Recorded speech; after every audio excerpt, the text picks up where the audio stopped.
Or was the town hall meeting today at, was it 11:30 Eastern? Yes, it was 11:30 Eastern. I just missed it because I'm Central Time, so I was an hour behind. So, but thanks for the email reminders. Very helpful. Yeah. Well, we're glad that you're here for this meeting, so thank you for coming. Yes, ma'am. So we could maybe do quick around the room introductions, but I know, I believe Jared is going to talk to us today, Sarah. Is that correct? I hope so. Yeah. So that might be hearing about the EPICS program.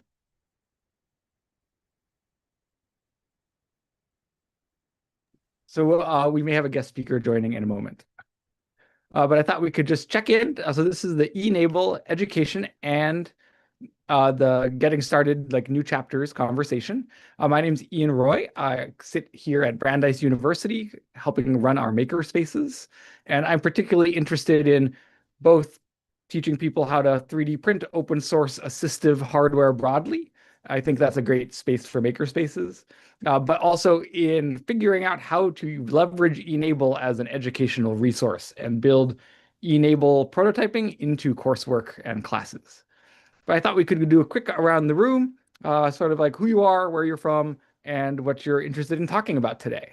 And I'll popcorn it over to Tom in Austin, Texas, because we already said hi. Thanks, Ian. Tom Miller, been involved with e-NABLE on and off since 2024, late 2024. Um, I'm trying to get more involved and start helping out with that Uganda project and printing devices. Was a little busy this past 3 or 4 weeks. Had some personal business I had to take care of, but back on track, looking to get plugged back in. And again, these meetings are great sources of information. So thank you for that. And maybe Ben. I'm just going to go in the squares order here. Hi, my name is Benjamin Langford. I'm from Arizona, so just moved to Houston for medical school last summer. Um, and I actually worked with organization that was also a chapter of e-NABLE in Phoenix, um, and really liked what they did there, and always enjoyed working with biomedical devices and things that help with motion. Um, and so excited to get this going. Excellent. Glad to have you here. And Eric. Hey, my name is Eric. I'm at the same school as Ben. We go to the Texas A&M School of Engineering Medicine, as Ben said, out of Houston. I'm originally from Clearwater, Florida. Working to get a chapter set up at the school. I worked with e-NABLE when I was an undergrad at Notre Dame, so I have some background with the organization, and I really liked it. I'm excited to bring it to a new school in a new city. Excellent. New chapter organization is great. Definitely a topic we can talk about. John, how are you today? Doing good. I'm John Filreis. I'm a semi-retired engineer and business manager in Arizona. I volunteer with EPICS and am an industry mentor for a team that is trying to come up with a process to make it easier for people in remote locations to give really good fit information to the teams designing prosthetics, and to be able to basically turn photos or a video of the user into a CAD file that can then be used to co-design the prosthetic and put both of those files into an ANSYS-like program and apply stress to the prosthetic and see what the reactions are on the person, and basically try to get a better fit and more utility on a first cycle design. Excellent. Always great to have you here. And Alice. Okay, Alice has a message. They're on public transit, so cannot unmute and send the chat, but glad to have you here. If you have any questions or comments, we can read them out of the chat. And I thought we could also check in with Sarah and Jonathan. Hi, everyone. I'm Sarah. I'm a coordinator with e-NABLE. Um, I've been here for a few years now, and uh, you've probably emailed me or seen me commenting on one of your hub posts, or sending out the monthly newsletter. Um, and yeah, thanks everyone for being here today. And thank you for organizing us and really making all these meetings happen. And Jonathan, always good to see you. How are you today? Hello, I'm good. Thank you for asking. My name is Jonathan. I'm a manufacturing engineer. Um, I was drawn to e-NABLE a couple of years ago now. I've been printing for over a decade now, and I get sick of doing fidgets and sending them to the landfill. So e-NABLE was an obvious stepping stone, and I've been here for a couple of years now doing a few things. Always happy to be here. Thank you, Jonathan. And Jonathan does a lot of the badging and monitoring the e-NABLE hub, and everyone who's here probably found the e-NABLE hub to find this meeting.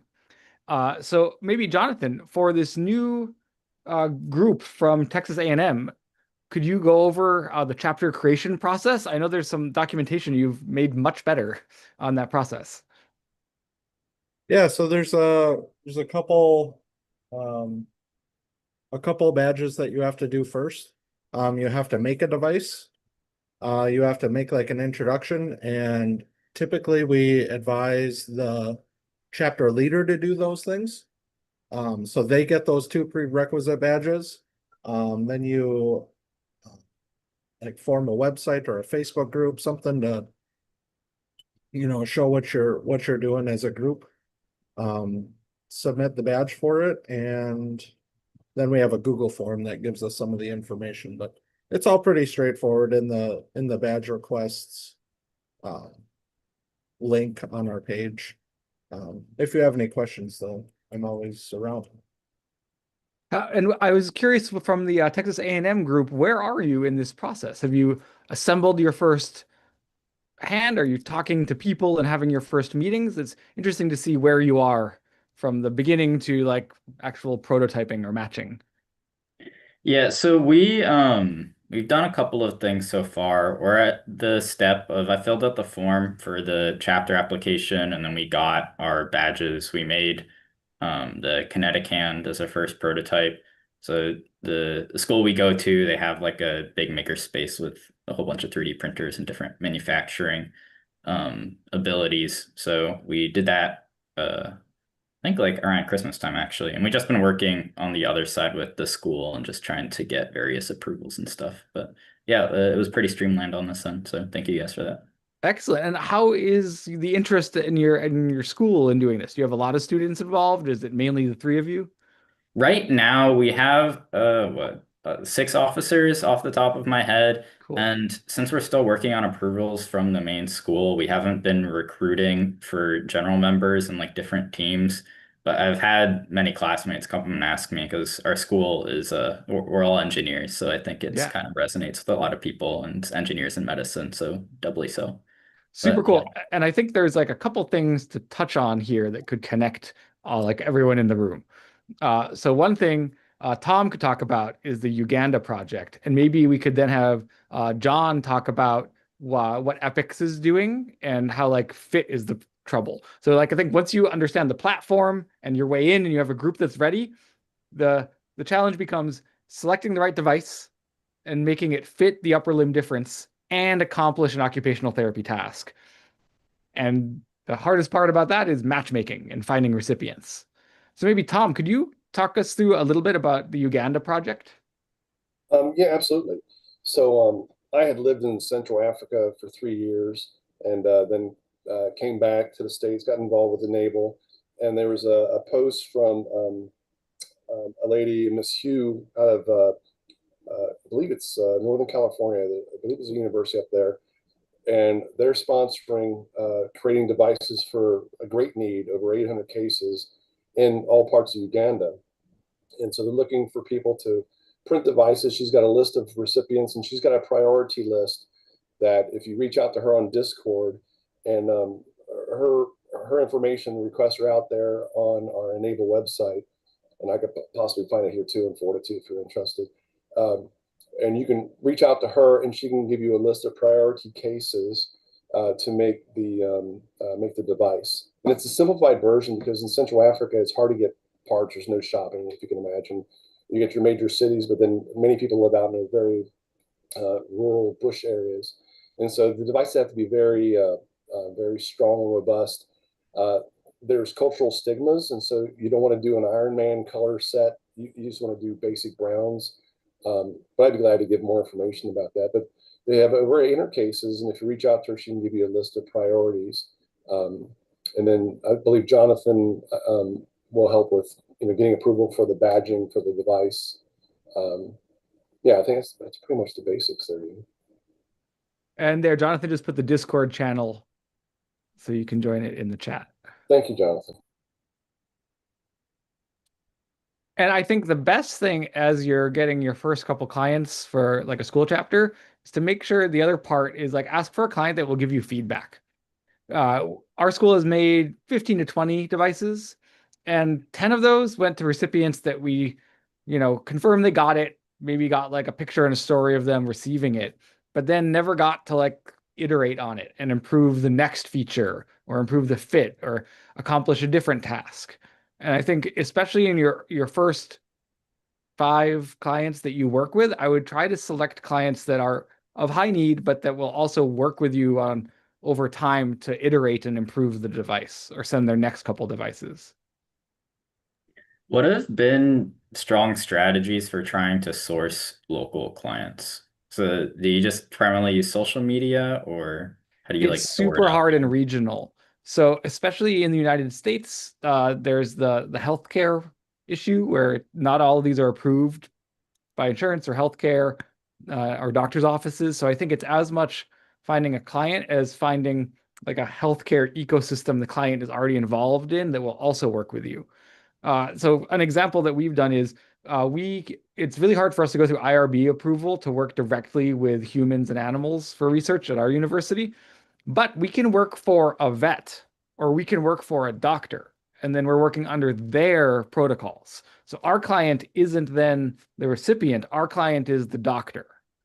And that line was really important for our IRB for human subject research.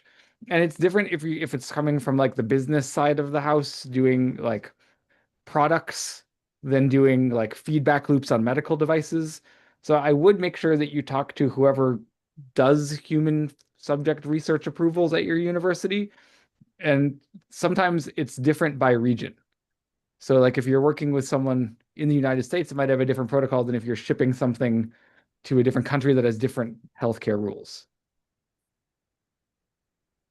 So I just vet that. And the best thing for a local one, the most success we've had with local ones is actually working with vets. So we've done like wheelchairs or accessories for animals that we're not actually fitting them to the animal ourselves. We're producing the parts for the vet to do those steps with. And that seems to be above board and much easier to get approval for.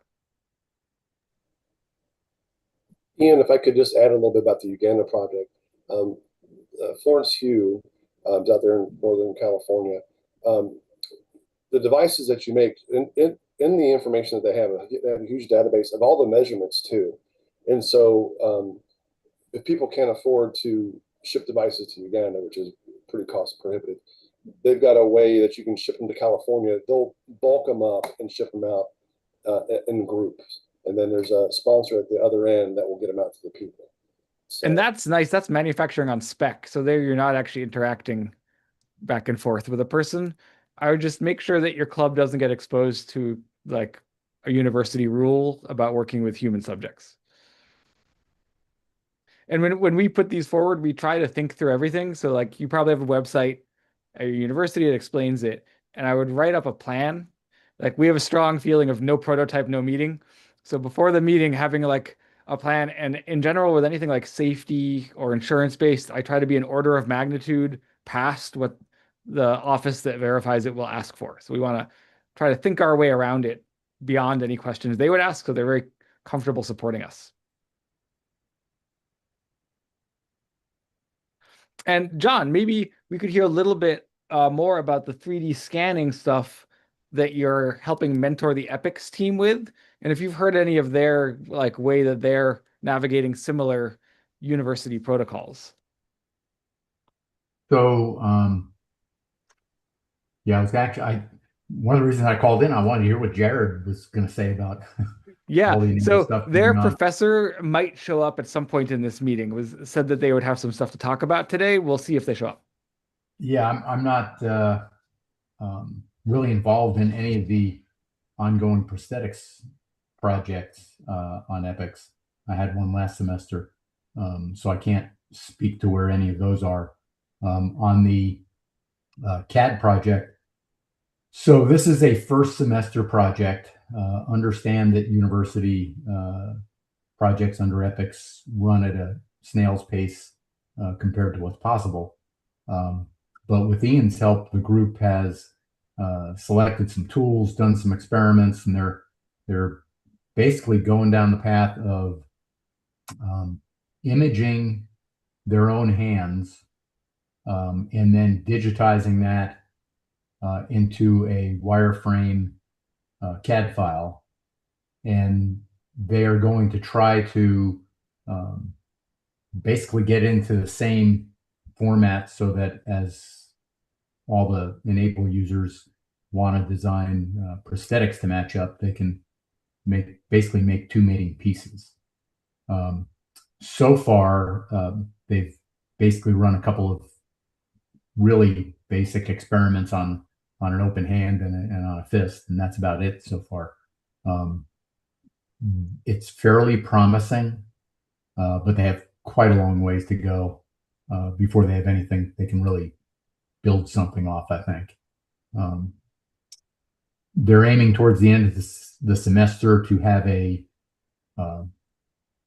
first pass at a process, to ask some of the e-NABLE teams under Epics to ask their users if they would be willing to have their arms scanned and see if we could get some real users into this and see how doing this parallels what the current Epics teams are doing in their designs. They're also going to unleash this on family and friends and run experiments on a bunch of different people they know. So they've got kind of plans into next semester to essentially get more experience, practice, and validation of the path they're going down. And I see the end deliverable that they're aiming at is basically to give e-NABLE a process, saying, okay, here's the tools we use, here's the process, train people on how to use it, and make it open for everyone to have. Thank you, John. That's super helpful to hear where they are in the pace of these Epics projects. I see we've got the Epics team joining us. So we've got Professor Jared Schopf from ASU's Epics group, who runs a whole bunch of teams, and talk about this team and others. And Jared, just to let you know, there's another group chartering an e-NABLE group from Texas A&M Engineering Medical School in Houston. So we've got 3 of them here interested in how to get started with e-NABLE, but we were just talking a little bit about how to work with IRBs and do human research, and I'd be curious how you approach that. One of our things we've been doing is, rather than working for the recipient, we work for, it has been for us a lot of vets or doctors, where we're working under the protocol of someone else. All right, yeah. Hi, everyone. I'm Dr. Jared Shep. Good to see a lot of people here. Thanks for waiting for me. Yeah, so I'll just quickly go over what Epics is. So Epics has been at ASU for we're going on like 17 years now. Originally started at Purdue, and there's about 10 other universities that have the program. And very simply, it's based off of hands-on application-based projects. I usually like to explain it. It's kind of like Capstone, but it's all years, all disciplines. And we continue projects until we deliver, unlike Capstone that generally kind of ends at the end of the year or semester for however long the program is for that. And we've been doing a variety of different e-NABLE projects over the last couple of years, and the students have been having a lot of fun with it. We're continuing to figure out opportunities or ways to kind of help the community, and however we can bring people together to work on projects is kind of what we're all about. And then to kind of answer the question about IRB type things, for our projects, we really just keep them in the classroom working on the project-based learning. So we aren't publishing these results and don't really go through any of the IRB processes. We do have like an internal form it's like a liability release form where if we are giving something to a family, we just kind of have them sign that, like basically just says, you understand it's a student project, it's student made. Don't expect this to be a fully fledged perfect product. You should, kind of do a look over to make sure this is, appropriate. And I usually just kind of look at things. The most common thing I'd be worried about with a prosthetic would be sharp edges or things like that that could Failure state. hurt someone. Yeah. Is that liability release form very similar to the one that's on the main e-NABLE forum? I haven't looked at that one. I guess I should compare them. Yeah, because that's just the one that we were planning on using for ours. So I was just wondering. Yeah, I can check. It's a very generic one that our university just made years and years ago. So No, it's great to see that best practice. And I know you have a bunch of teams working this year. And we had John telling us a bit of updates about the 3D scanning team. I'd be curious about like sort of what projects you have in the pipeline around e-NABLE and how they've been evolving this semester. yeah, definitely. So John's one of our mentors. So how our program operates is we hire mentors that work with the teams every single week. So we call them academic associates. And basically, off the top of my head, I think there's 5 projects, I want to say, varying degrees of ways to kind of improve the hand. I always like to kind of add that our class is a 1 credit class. So because of that, our students are spending about 3 to 5 hours per week. Whereas like a 3 credit capstone would be about 10 hours a week. So we are what I like to say slower, but dedicated to understanding root cause and focusing a lot on the human-centered aspect. So I usually aim for a project delivery about 2 years. So it's a very long time, 4 semesters. The current projects, we have a couple focus on durability. They're working with a couple other e-NABLE organizations. One is working with some people in Sri Lanka who are having some challenges with some hands that they were received a couple of years ago. So they want them more durable. I think the bigger issue is they're doing things with these that are just, they're not designed to do like manual labor. And that's what the people are using them for. So I think long term, that one might just be simply 3D prints are not quite at that point where you can be doing manual labor with that. A couple other ones. We just had a new team pivoted. We were working on an adaptive sports project with a different community partner outside of e-NABLE. They've been operating for, a year or two on that particular project, and for a variety of reasons, they decided to pivot. And I said, you should switch over to e-NABLE. It's a much stronger community, a lot of people involved, and they just kind of started this semester. They're still trying to figure out where they fit within everything because we have a couple of teams. And then, as John mentioned earlier, we have our new AI kind of measurement team that, again, stage 1 is how we break it down. It's very much focused on root cause analysis. So that's where we're trying to really help the community or my students with the community of what are the challenges people are facing, why do those challenges exist, so that we can come up with something that people actually use rather than going, oh, this is really cool, but we're not actually going to use it. So we want to avoid that aspect. Very cool. No, I think that human-centered design approach is so important. And often when especially when new school groups start working with recipients. Obviously, everyone gets into e-NABLE because they want to make hands, particularly for kids who have upper limb difference and could really use them. And I think that's the highest bar. And we all want to get there, and a lot of our university chapters start there. But then once you start interacting with people and recipients, you realize that maybe they don't need another upper limb prostheses, they need a better doorknob.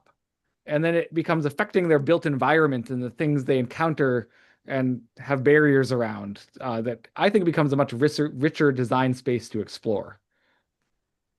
So I love that example. The one that I used too is we were working with someone years ago before e-NABLE, and they had a very sophisticated prosthetic, and they were telling us all these issues. And a semester or so in, the students are kind of trying to figure out what to do, and I'm like, you can't really improve a $20,000 prosthetic. I don't like. Let's really figure out what the root cause is, and it very simply came down to carrying groceries was the challenge. Yeah. And it ultimately ended up with, we're just going to add some type of attachment. Basically, it ended up being like a fancy rubber band, effectively, that helps with carrying groceries inside. And that's where, we try to really focus our projects on that aspect. One of my favorite makers in this space is Nicholas Houchet, who I'll put a link in here, who lost one of his upper limbs in a machining accident and has lived in traditional prostheses for many years, and was on the cover of Make magazine maybe a decade ago for the first time, making a Nerf blaster, but made these like very thoughtful, interesting other adaptive devices for himself. And he came and gave a talk in our makerspace, and it was the first time I had someone about 10 years ago like take off a prosthesis and hand it around for us to see how the actuators work and how much force it has. And he said the same thing, that you only need a few actions and a few hand shapes, and one of the missing ones is carrying a grocery bag as like a standard problem with a traditional, very expensive prostheses. Interesting. The other thing that was really interesting from that initial conversation was he said that working with recipients who have lived in devices for a long time, you can often get better feedback. Sometimes with a kid, it's your design principles are different for what you're trying to achieve, and you don't get as much useful feedback from an early recipient or someone who hasn't lived in a traditional prostheses. And one of his examples was he only needs a couple thumb positions, and could change the thumb positions by putting the thumb on a clutch and brushing it against his leg to adjust those positions. So sometimes the mechanics of a lived experience are much simpler than some of the advanced engineering things teams start trying to build in. I'm curious too about how that 3D scanning project is going. Is anyone else from ASU here from the team? I hadn't noticed. But I know No. I was going to chat with them yesterday, and I know they're looking at sort of like the minimum imaging required.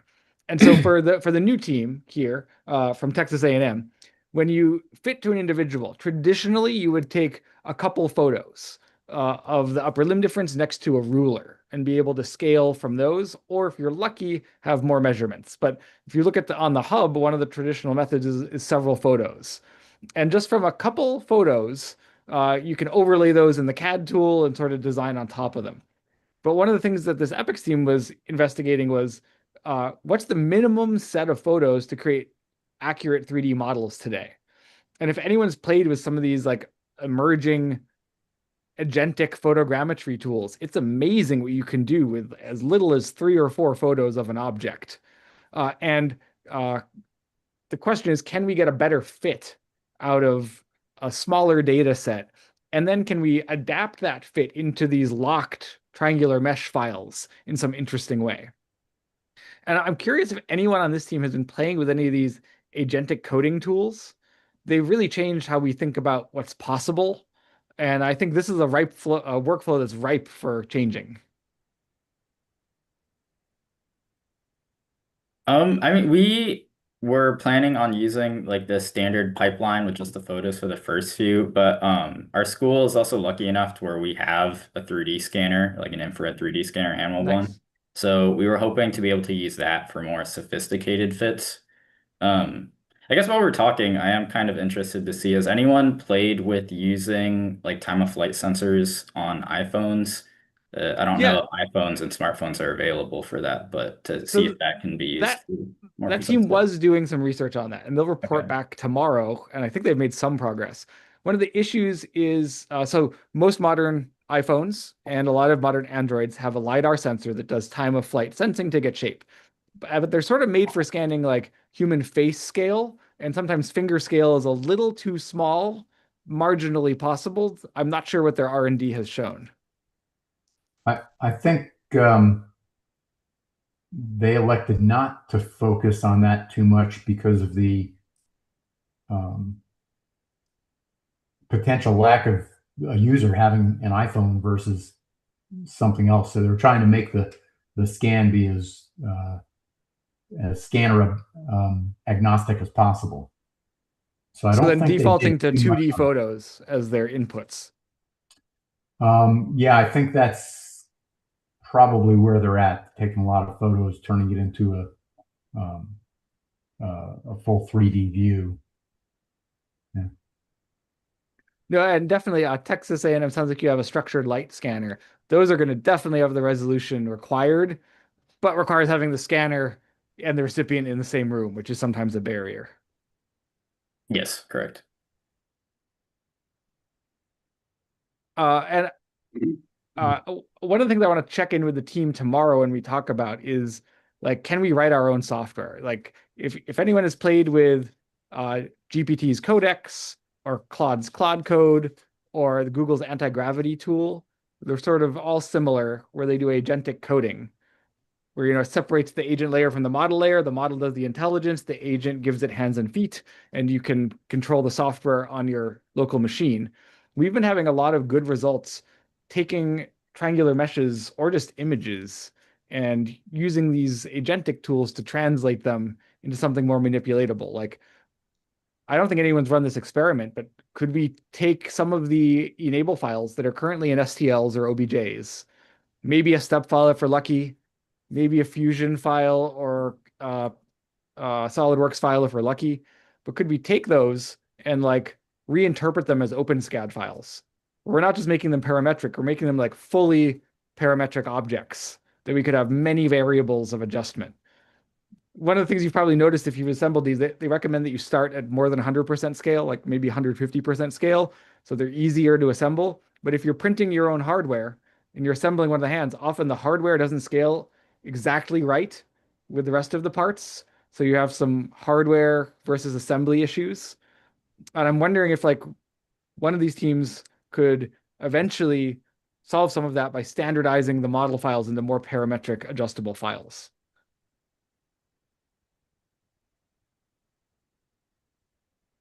Has anyone played with any of these tools of like building personalized software? There was a change in what they could do around the start of the year.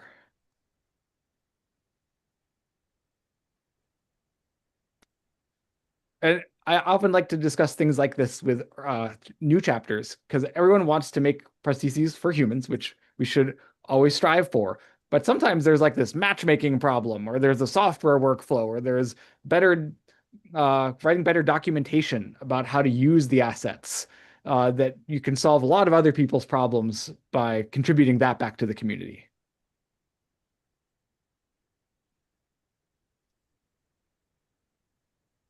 I could give a quick local example that I just saw last week. Or happy to talk about something if anyone has another diverging topic. What was the example that you had again? Yeah, okay. So we have a new core microscopy facility here. One of the best microscopy facilities within like half a day's drive. And so our microscopes, so we have an R1 research engine in a liberal arts college smushed together. And there's traditionally been no engineering here, but we're about to have a new engineering program that kicks off next year. And the sciences are all spread out, and they used to have microscopes in individual labs. And in the last 3 years or so, they've built a core microscopy facility that does both light and EM scanning in two separate facilities, but they're now they've aggregated all of our scopes together. So I'm working with a biochemistry class that's using our cryo EM. And so they're getting MRC density maps off of those microscopes. And so they're basically imaging individual proteins, and they come in as like an image stack. It's a giant data set that has no edges and is not optimized for printing. And they want to 3D print the molecular structures that they're imaging. So I talked to the faculty, Alex Johnson, who does research in biology here, and he wanted to do a workshop with his class to 3D print their microscope data. And it sent me to an NIH protocol for how to do it. And the NIH protocol was a little cumbersome and used some molecular visualizers and had a lot of steps, and it was highly technical. So I looked for other opportunities for software and found that there's this terribly named piece of software that works great called 3D Slicer. That's another way you can look at like DICOMs and other image stacks maps and do something with them to manipulate them into triangular meshes. So I spent about a day and I like worked up a protocol for how we could like work with these files and get them out and have it work reasonably. And it worked. And as I was doing it, I took a bunch of screenshots of the process and wrote like a 10-step guide. And I delivered that to the faculty member as like we can do this to take your imaging data and output it. And then I realized, I wonder if like Claude Code could write me a Python script that automated this. So I asked it, I gave it my protocol, asked for a Python script, and within 10 minutes, I had a Python script that you could input an MRC messy file and output an STL optimized for printing.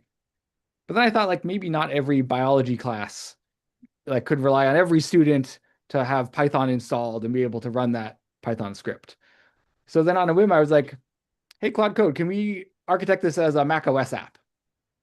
And half an hour after I shipped the PowerPoint, I shipped a Mac OS app to the faculty member where they could input a microscope file and output an STL. And I am not a software developer, right? Like I knew enough about what I needed the software to do, but it was able to turn that into like a runnable app. And now it's got me thinking we can do customized software for all our data types. And like for 3D printing, for example, could we input these STL files and then output OpenSCAD files where it architects them entirely as code? Like that might be a trivial project now to do this changing. Or could we input 4 to 10 images of a hand and have it architect the way to output an STL of the hand?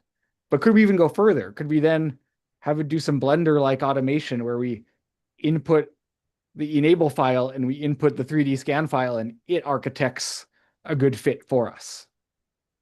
This stuff was sci-fi a year ago, but with these agentic tools, I think these might be like 1-week sprints that groups could take on. That's pretty awesome technology and capability. It really is. It feels like living in Star Trek to me, where they're like, in the holodeck where they're like 17th century. No, but with modern accents. No, and I don't like the costumes.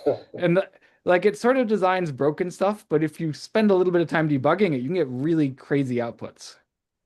That's awesome.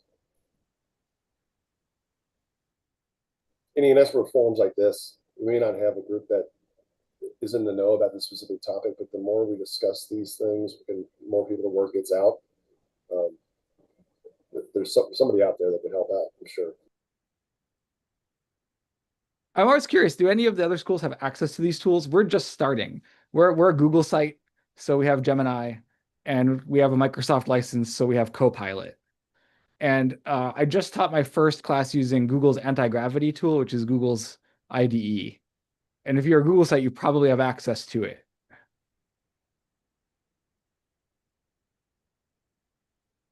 I bet your institutions have access to some of these tools that'll give you free credits on them. Yeah, I'm not sure off the top of my head. I know we have access to some AI tools, but I haven't explored those avenues. I know we have access to Perplexity is the Cool. one I use a lot when I want to use a ML model for things. I haven't explored. I've mainly used it just for research and helping with find like sources that I'm looking for, but I haven't explored its like creative capabilities really. But I think there's some good things that it can do from what I've heard from other people.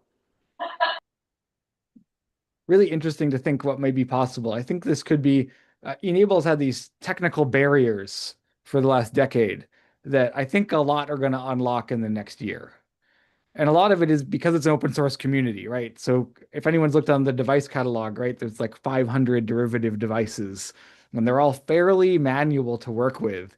And it means that, and most of the engineering teams, like most people in this room who work with these, come from using engineering scale CAD tools, right? Like probably a parametric solid modeling tool like Fusion 360 or SolidWorks or something in that wheelhouse, which doesn't work very well with meshes, which is what the native output files are we have to work with. And from the mesh side of the house, it requires expertise in a different type of CAD tool, like a Blender or a Rhino or something on that more NURBS style where you can drape meshes or do Boolean operations with meshes. I'm curious if anyone has bumped into any of those technical difficulties and how they've explored them.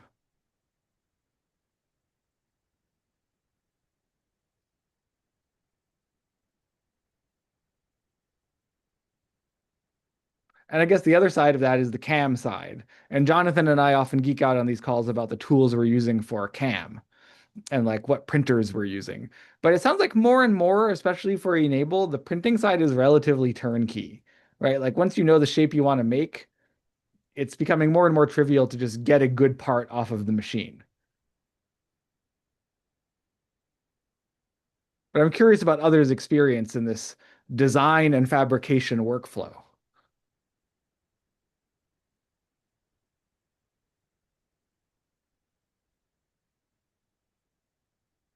Especially as newcomers, how did you find you assembled that first kinetic hand? How did you find the process? A lot of us have backgrounds in using SolidWorks, and actually part of SolidWorks our helps. intro program was like using SolidWorks various prototypes.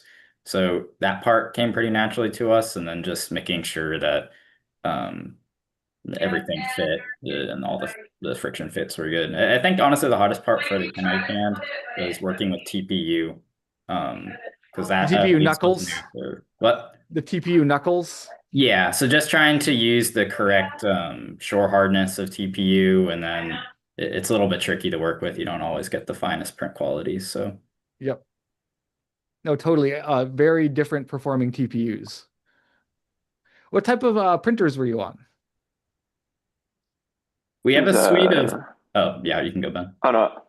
I was gonna say I don't know. Do you remember exactly, Eric? Was it the X2 Carbon? Is that the one we used the TPU with? Yeah, we have a suite of bamboo printers. So we Oh yeah. use the X1 for the TPU, and then I think we just use the Bamboo Labs A1 for the main PL-like parts. Oh, yeah, Cool. Alice just said X1 Carbon for the TPU, and then the Very cool. A2s. Yeah. And Dr. Shep, what do you have at ASU? Do you know what fabrication tools?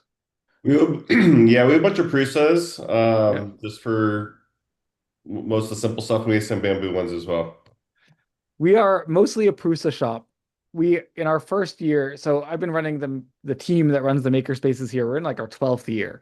And in our first year, we went from 0 to 50 different manufacturers of 3D printers. So we're hardware geeks and we have huge technical debt. But with launching our engineering program, we've tried to move towards standards. And we want to teach one software workflow and one hardware workflow for most people and then find edge cases. So 3 years ago, when we started this, we moved to Prusa. So we've got somewhere around 50 to 60 Prusa minis that are like the mouth of the funnel for fabrication on campus. And I really like that because of the Prusa Slicer, the software we particularly like teaching. But more and more out in the world, everyone that has printers at home is running Bamboos. We see a lot more graduate schools. People are going on to see Bamboos there. So I'm interested too in like, what's the right tool for a university makerspace today? And if people have opinions on that about do you like Prusa for the hardware and the open source maintenance, or do you like Bamboo for the turnkey and the speed of output? There's not one answer. There's sort of different use cases. For us, it's all about maintenance. We have like a facility. Ours is operated through like a facilities team, and it's for our entire engineering department, everyone. So there's a lot. ASU's massive, just like Texas A&M. So they operate all of that, and they love the Prusas. We had some other fancy ones I can't remember off the top of my head, but they would break, and then it would be complicated and all these issues. And then the Prusas, they would just, since they were so easy to fix, that's what everyone gravitated towards. And Yep. they added a bunch of Bamboos. I think just because the student workers that run that were just they really enjoyed the speed of the prints. And I mean, it's just funny. There's some prints that I had them do, and they're like, "Oh, we'll just do it off this because it'll be done by the end of the day." Versus you have to wait until Yep. if it's a Friday, and they're like, "Not till Monday." So. It's a really good point. No, and the ability to like turn a part around during a class or while the team can still deliver something on a tight timeline is really cool. We have about 15 minutes left. Are there any other topics people would like to ask the room or chat about while we're here?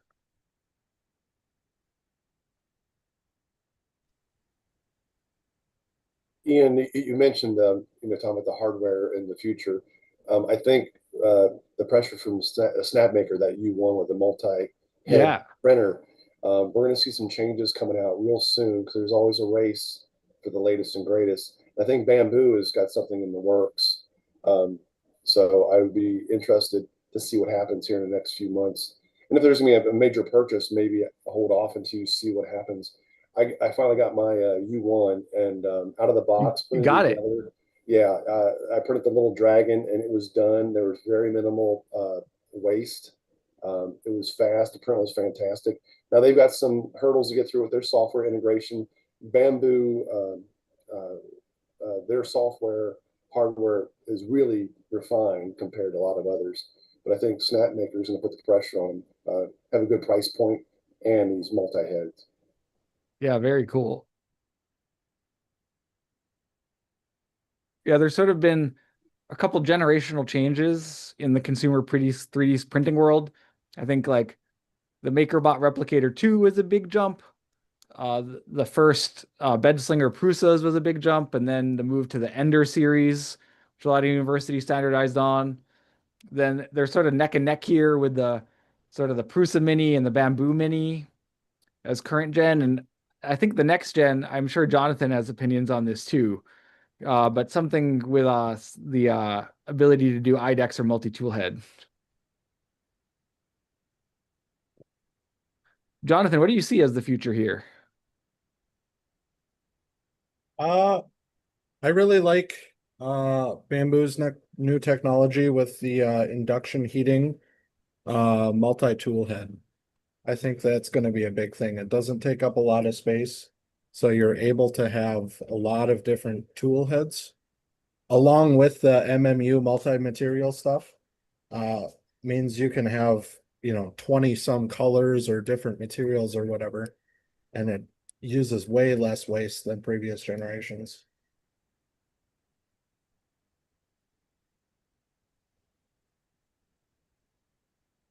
I put a link in there. For people who haven't talked to Jonathan a lot, Jonathan has a lot of 3D printing experience and a lot of hardware available. So he's definitely working for a firm that chases the edge of what's possible. One other area, Ian, I wanted to ask you and Jonathan about this. Creality's got their M1, R1 coming out for recycling PLA, PETG primarily. Yeah. There's Loop. They're working on theirs. I think they're a little bit further behind. I think in the next week or two, Creality's going to start selling theirs, and they've got a GoFundMe similar type project where you can get a big discount on it. For a university, I could see some utility in that. Have some bins set up, throw your waste in this one, and keep it all separate, PLA versus PETG. Yeah. You guys, Jonathan, you see any utility in that? We've always been working on this. So we had a Philibot back in the day. Philibot was one of the first to market. They were expensive and difficult. One of the challenges of making useful filament is it needs to be 1.75 or 3.0 millimeters in diameter precisely and round, and it tends to like to oval. So that's very tricky from a manufacturing standpoint. You need like some sort of control loop and cooling. There are systems that do it, but they're very expensive. Like even like the Philibot, like piece by piece, it's a couple thousand to put it all together. And then we've made tens of meters of filament, but not hundreds of meters, which is what you actually need. And then spooling it, I know we've probably all bought spools that the spool wasn't spooled right, and that's a huge challenge. The best recycling I've seen, we used to have a couple manufacturers in Massachusetts that we could ship bulk filament to, and they would remelt it. And you sort of like ship all the colors and you get back like a brownie purple. And they were great, but in the pandemic, a lot of those went bankrupt or were acquired and they had a different business model. So we have a couple companies that you can send PLA scrap to, and they make things like Trex, like those benches or decking out of it. That seems to be a way to keep it out of landfill. And the coolest actual student use I've seen of this was at Olin College of Design in Needham, right down the street. And they have a bunch of students who have a startup to make sheet material for laser cutters out of discarded 3D prints. It's really cool. They basically bake and press sheets that you get this tie-dye swirl. It's very appealing material. And then it's very laser cuttable. So a way to upcycle that stuff. But I'm curious if anyone else has seen a successful recycling program. Now, sort of our best bet is like the Trex like companies we can ship it to.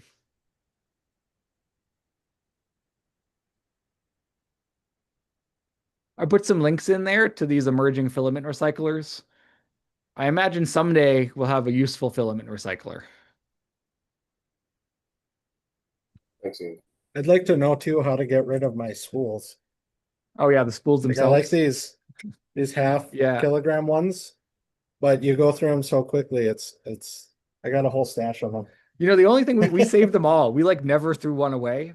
And then Google Boston had some startup that needed them. And so we gave like a pickup truck full of them a couple years ago. But I haven't, other than a call to action like that, I haven't heard about. We tried to buy cardboard spools today. Yeah.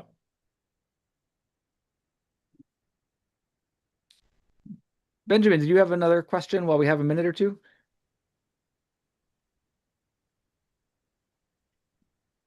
No, I don't have a question. Just interesting to hear about all those things you guys have going on. We um, with our program being engineering and medicine, we sometimes don't get as much time as we would like to kind of experiment with some of these tools that you're talking about. So it's really interesting to hear about what kinds of things you're using that maybe we could try and implement. But so yeah, just like It's a listen to what rich you're space to explore, about. and I think there's so many ways to contribute to e-NABLE. I think everyone gets hooked by printing upper limb prostheses, but there's so many other competencies about matching and design, and running this like global volunteer open source hardware organization. There's lots of ways in and to contribute, and sometimes like you can help, build a tool that helps other people build tools is a great way in.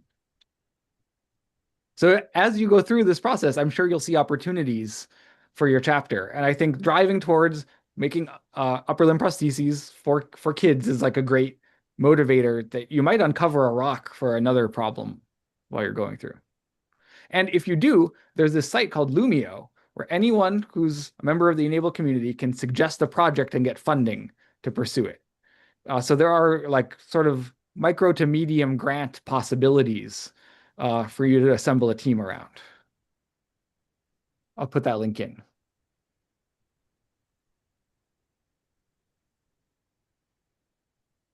Yeah, I can also help and look over proposals if anyone wants to pursue that.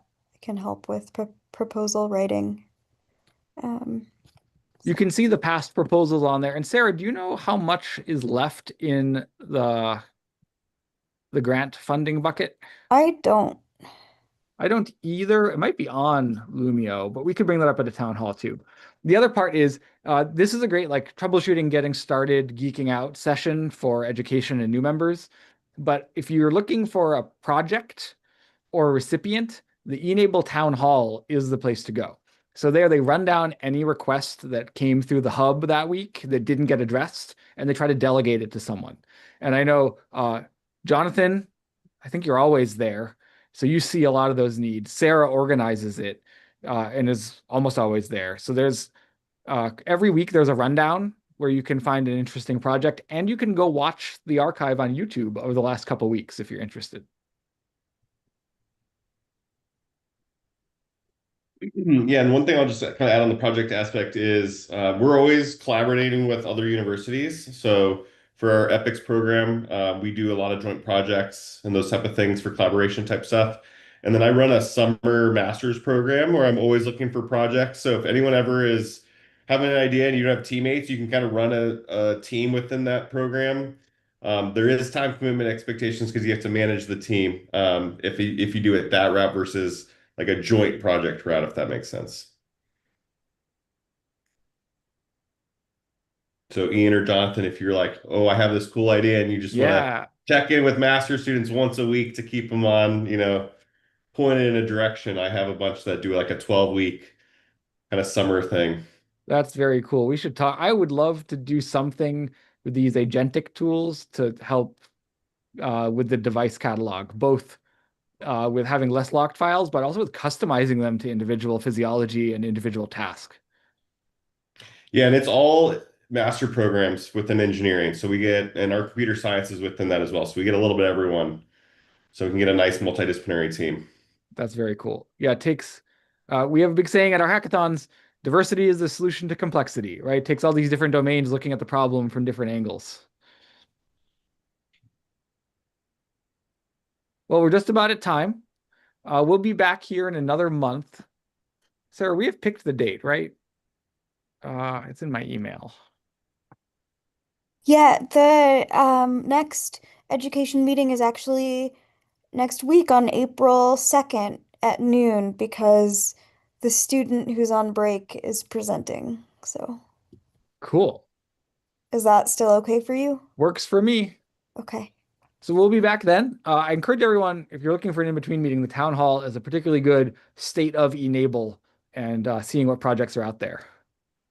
Yeah. So April 2nd we'll have the um town hall that Thursday at 11:30 a.m. and then at 12 p.m. the education meeting again with you, Ian. So And I see Professor Shep has put his email in, so you can reach out with project collaboration ideas.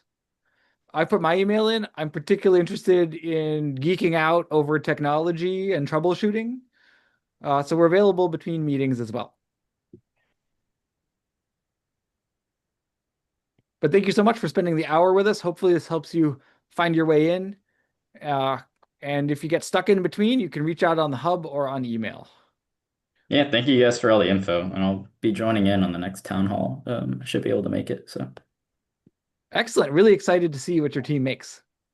thank you.